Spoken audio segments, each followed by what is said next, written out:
existe uma forma muito específica, que é a forma correta de se fazer essa descrição. E para isso se baseia nesses conceitos que a gente vai passar hoje para vocês. O primeiro conceito, na verdade, é uma padronização. Todas as descrições de todas as posições dos órgãos, eles partem do princípio de que o animal está na chamada posição anatômica. Qual é a posição anatômica de um animal quadrupedal, de um animal que se apoia nos 4 membros? Então, a posição anatômica é ele, com os 4 membros apoiados ao chão, o olhar olhando para o horizonte e o pescoço em um ângulo de aproximadamente 45 graus, mais ou menos como está esse modelinho aqui de plástico que eu estou segurando na mão. Então, por que isso é importante, né? Por que o começo de tudo da anatomia é essa posição anatômica? Pessoal, eu só posso dizer que a cabeça do cachorro, ela está posicionada para cima e à frente do tronco, se eu partir do princípio que ele está nessa chamada posição anatômica. Se eu tiver com esse cachorro de barriga para cima, coçando a barriga, eu já não posso dizer que a cabeça está posicionada à frente e acima do tronco. Então, para a descrição das estruturas e das relações anatômicas entre elas, a gente parte desse princípio, dessa chamada posição anatômica. E aí, entendida essa posição anatômica, nós vamos pensar que eu peguei este animal na posição anatômica e eu virei em cima desse animal um aquário com 6 faces de vidro. E cada face desse aquário vai ser um plano de delimitação do corpo desse animal, que são os chamados planos de delimitação. E os nomes são muito fáceis, porque os nomes desses planos estão relacionados com as regiões do corpo do animal que esse plano está delimitando. Então vamos lá comigo. Imaginar que eu joguei em cima desse gatinho um aquário com 6 faces transparentes. Imaginem aqui comigo. Eu vou ter uma face desse aquário tangenciando, passando rente da cabeça desse animal. E eu vou chamar esse plano de plano cranial. Oposto a esse plano cranial, paralelo a ele, eu vou ter um outro plano que passa tangenciando a cauda desse animal. Por isso, esse plano é chamado de plano caudal.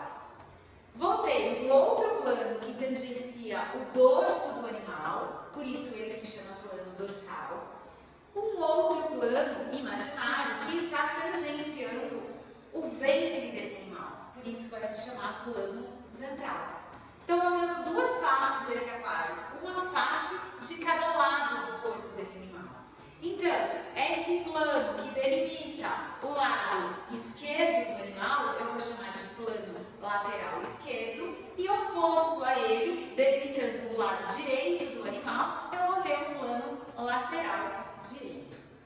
Bom, pessoal, a partir então daqueles 6 planos de delimitação, nós vamos criar os 3 eixos de construção do corpo dos animais. Esses eixos, eles são criados a partir daqueles planos. Acompanhem comigo. Faz de conta então que eu estou aqui na minha mão com um animal numa posição anatômica e que esse animal ele está inserido num aquário como aquele que a gente acabou de mostrar para vocês, com as 6 faces tangenciando cada uma das regiões corpóreas desse animal. Eu vou pegar então, a gente vai imaginar o cachorro dentro desse aquário olhando para lá, tá? Eu vou pegar o centro do plano cranial, o centro do plano caudal e vou traçar uma reta. Assim, eu encontro o eixo crânio-caudal. Da mesma forma, imaginando o animal novamente em posição anatômica dentro do aquário, que são os planos de delimitação, também olhando para lá, mas agora eu vou pegar o centro do plano dorsal e o centro do plano ventral e vou passar uma outra reta e vou encontrar o segundo eixo de construção, que é o eixo dorso-ventral. O terceiro eixo, da mesma forma, olha o cachorrinho lá dentro, com a cabecinha com o crânio voltado para lá. Só que agora eu vou pegar o plano lateral esquerdo e o plano lateral direito e vou traçar uma reta, encontrando assim o terceiro eixo de construção, que é o eixo látero-lateral. secção que acabamos de ver, eixo crânio-caudal, eixo dorso-ventral e eixo lateral, nós vamos criar os 3 planos de secção. Os planos de secção são formas imaginárias de nós cortarmos o corpo dos animais. Aqui nós temos um animal, um modelinho de um porquinho que está cortado em 2 metades, uma metade direita e uma metade esquerda.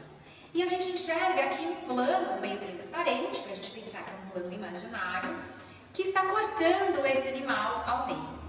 Este plano, ele é formado por 2 desses eixos que a gente acabou de falar.